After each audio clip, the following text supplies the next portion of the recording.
Bonjour à tous. Du conscient à l'inconscient. Il existe une force bien plus forte que votre volonté.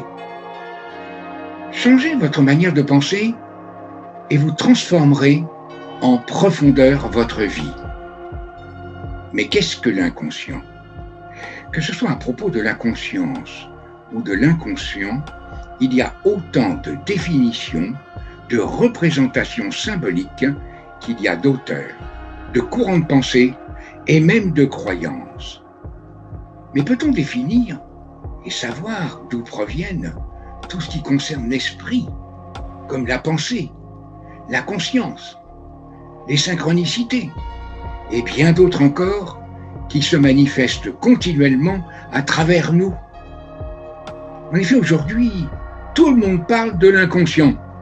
Ainsi, on entend parler de l'inconscient collectif, de synchronicité, des termes empruntés au célèbre psychiatre des profondeurs qu'était Carl Gustav Jung. Mais à ce jour, personne, et je dis bien personne, ne nous dit vraiment ce qu'est l'inconscient. Et si l'inconscient était une porte qui s'ouvrait de l'intérieur de la conscience? Comme vous pourrez l'apprendre au cours de ma conférence, l'inconscient est un terme qui recouvre une expérience connue depuis bien longtemps. C'est un médecin chimiste autrichien, Paracels, qui a fait connaître le terme inconscient en 1541 comme étant les forces de l'esprit qui seraient contenues à l'intérieur de la conscience. Lors d'un de ses passages à l'université de Bâle en Suisse, le haut lieu de la naissance de l'humanisme de la Renaissance.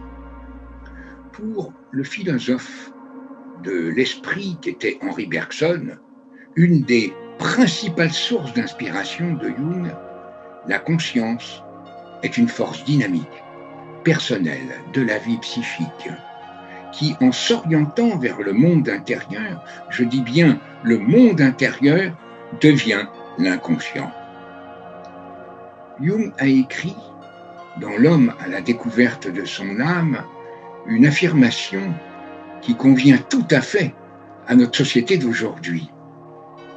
Les crises, les bouleversements, les ruptures, les accidents, la maladie ne surgissent jamais par hasard. Ils nous servent toujours d'indicateurs pour rectifier une trajectoire, explorer de nouvelles orientations, expérimenter un autre chemin de vie. Partout, nous rencontrons aujourd'hui des gens qui tremblent intérieurement, qui ont peur de vivre, qui appréhendent un avenir pour eux, leurs proches, leurs enfants, qui leur paraît des plus incertains, qui leur font craindre le pire, d'où l'anxiété, les peurs, le sentiment d'insécurité qui semble gagner toutes les couches de la société. Mais que nous nous sentions en sécurité ou non dépend uniquement de notre manière de penser, nous dit Jung. La plus grande découverte concernant le cerveau, le corps et l'esprit a été de constater que tout être humain, je dis bien tout être humain, peut transformer sa vie en changeant en profondeur sa manière de penser. Vous posez probablement en ce moment plusieurs questions. Comment je peux changer moi-même ma manière de penser pour transformer en profondeur ma vie? Comment je peux rectifier une trajectoire de vie? Comment je peux trouver le vrai sens à ma vie?